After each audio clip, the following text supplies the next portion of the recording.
guess growing up in South Africa, it was very technology oriented, and I taught myself how to program computers, mostly because I wanted to program games.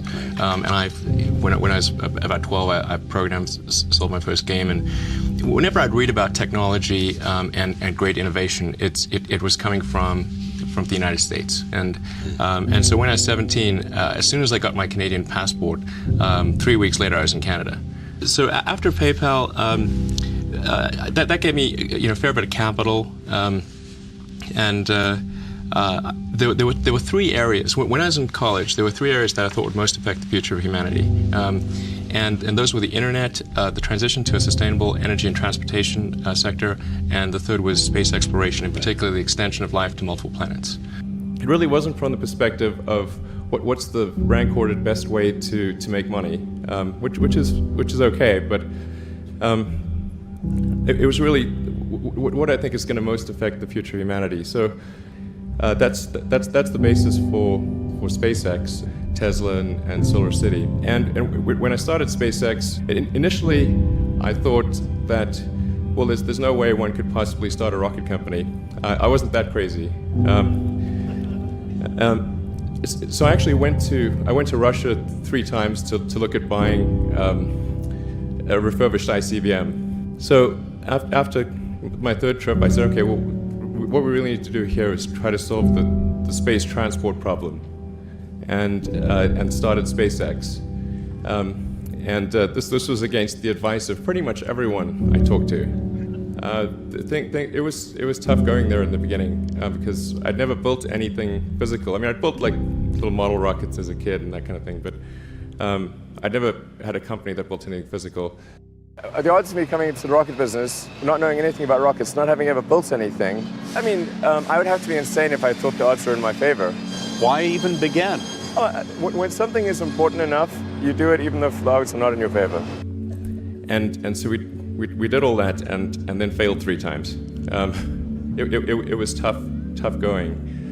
When you had that third failure in a row, did you think, I need to pack this in? Never. Why not? I don't ever give up. The first launch, I was picking up bits of rocket near the launch site. It was a bit sad. But we learned with each successive flight, and were able to, eventually with the 4th flight in 2008, reach orbit. And that was also with the last bit of money that we had. If that 4th launch hadn't worked, that would have been it. We would have not had the resources to mount a 5th. You couldn't have gone on at that point.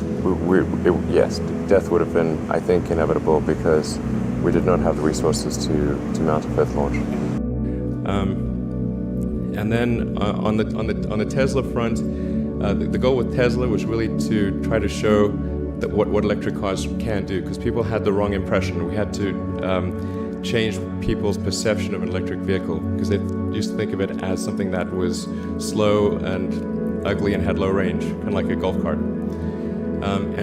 So that's why we created the Tesla Roadster, to show that you can be fast, attractive, and long range.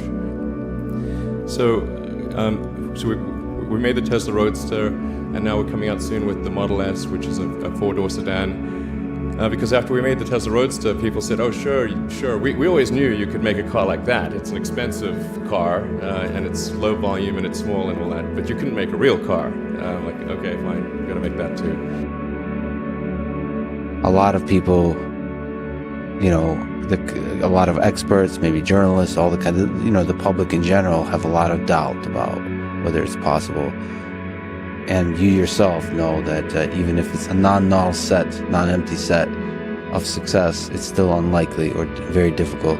Like, where do you go to, both personally, intellectually, as an engineer, as a team, for source of strength needed to sort of persevere through this and to keep going with the project, take it to completion?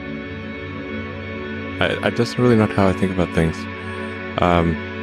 I mean, for me, it's simply this is something that is important to get done, and we should just keep doing it, or die trying.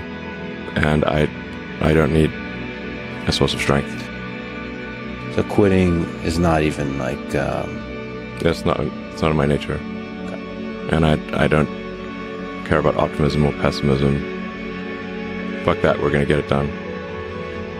Creating a company is almost like having a child. So it's sort of like, how do you say your child should not have food? So once you have the company, you have to feed it and nurse it and take care of it, even if it ruins you. Yeah.